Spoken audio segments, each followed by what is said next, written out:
Welcome back to Man Bites Film. My name is Lewis, and like always, we are going to be reviewing 3 films and our main feature review, and then one that we hated, one that I loved, and we're going to go into a little bit further detail on those as well in the second segment of the show. But of course, our first segment, like always, is our feature review, Nightcrawler. This is Dan Gilroy's attempt at making a dark thriller. I gave this an 8 out of 10. That's how much I loved it. Jake Gyllenhaal's performance is perfection. I mean, freaking-fection. This guy takes this creepy as hell character, this weird, I can't even imagine what to call this guy. He's a sociopath, all right, but he's narcissistic. He's basically this thief that he's very highly educated, and he's trying to make a better life for himself, but he's so unlikable that he can't. Nobody likes him.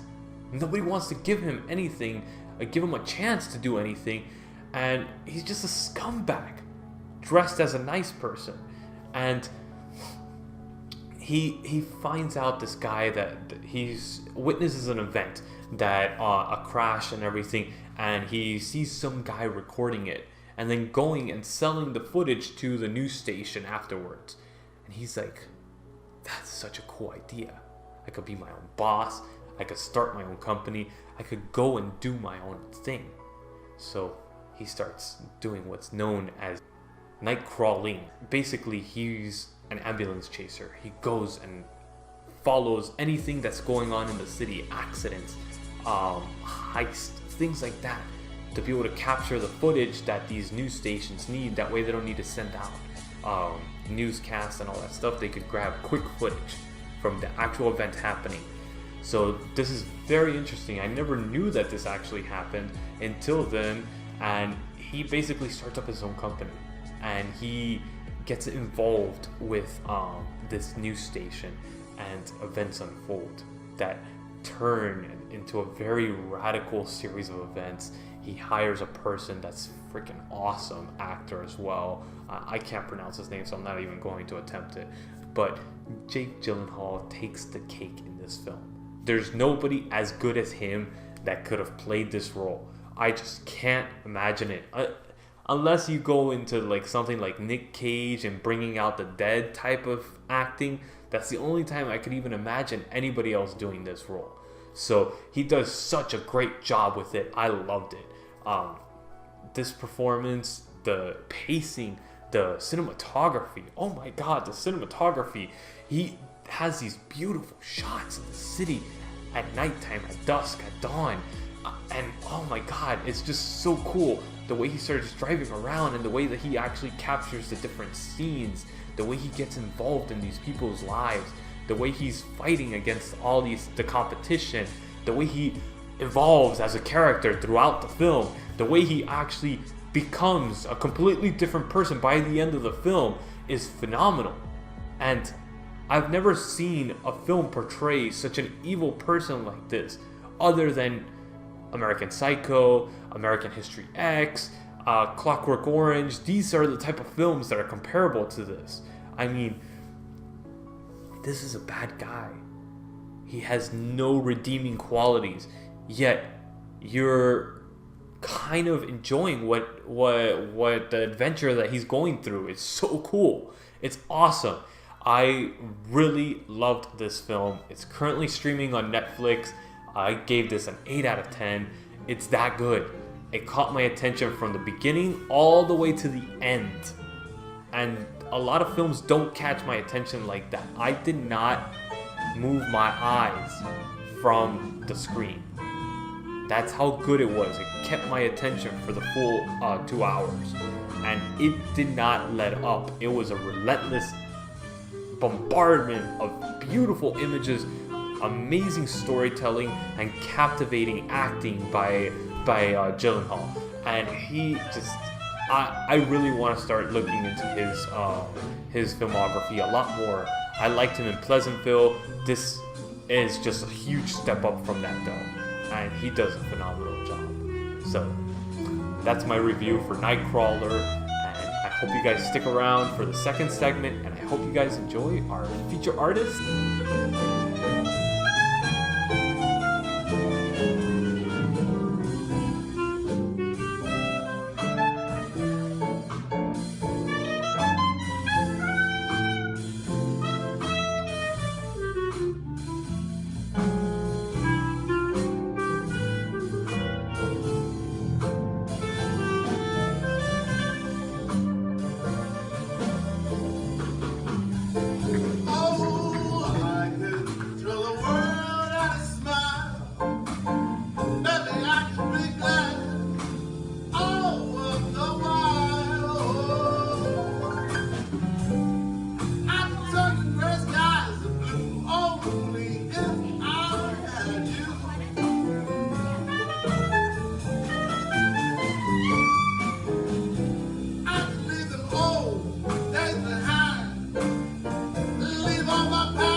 I hope you guys liked our feature artist this week, and of course, our next segment.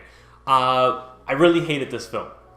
I did not have any redeeming qualities, and it was just a piece of shit. It's called Velvet Goldmine. I did not enjoy this film. I'm a fan of David Bowie's music. I'm not a fan of his life. I've recently found out certain things about him, and they're not great qualities to look for in an artist, and this film kind of portrayed that. He's not a good person. His lifestyle is kind of demeaning, and it was a cliche for music artists, and this film did not capture it at all. At all. Next week I'm going to be reviewing a film, and it's the total opposite. The total opposite of this. So you guys are going to really enjoy that review. Velvet Goldmine, do not watch. Horrible film. Currently streaming on Netflix. I gave it a 2 out of 10. The only reason I gave it a 2 out of 10 is because the acting is kind of on point. I like how the actor portrayed the role, but it wasn't his fault. It was the script, and it was the just editing that they put together. The script itself was just horrible script, horrible film. Did not enjoy. Great acting though. So 2 out of 10 for this film. And now I want to go into another film. We recently reviewed Irreversible as a feature review. This film doesn't deserve a feature review, but holy shit is it cool. Enter the Void. I finally jumped and watched this film. And this is Gaspar Noé's film right after Irreversible. This is a masterpiece for a stoner. If you are into heavy drugs and into really getting messed up, then you might enjoy this film. I personally did not enjoy the film. It is shot completely in point of view. The whole point of view of the main character. You're literally seeing it through his eyes, from his winks. You see the camera wink. I mean, you see him when he's hallucinating. You see what he hallucinates. And this is the amazing part of this film. I gave this 6 out of 10. Not for the story, but the actual cinematography. The way that the story is portrayed on celluloid is freaking amazing. I mean, this guy does things that I have never seen done before. From really intense scenes, really intense emotions and Irreversible, to this masterpiece of cinematography. Okay, this guy he actually grabs realistic look of a film, and he just totally grabs it. Like if you're looking through your own eyes on the screen, he grabs your attention with it. You feel the anguish, the anguish of this character in Tokyo, and his lifestyle of shit. I mean, you feel his anguish. You feel the people around him's emotions. Oh god, it was like literally living through this guy's eyes for a couple hours. This is a 2.5 hour film. It is extremely hard to watch, like any Gaspar Noé film. And I still haven't taken the jump into his most recent one that is streaming on Netflix too. It's called Love. I still haven't been able to get to that yet. This was a hard attempt to watch. It was very hard to watch. So I recommend this film, but huge disclaimer, it is extremely hard to watch. Do not watch this in the middle of the night. Watch this sort of when you're like that right before you eat, and don't watch this right after eating. If you have vertigo, do not watch this. This will make you go off. And the opening sequence of this film, holy crap, that is on my top 5 opening sequences of all time. This guy literally just, it's like bam, bam, bam, bam, bam, images boom, boom, and then slow.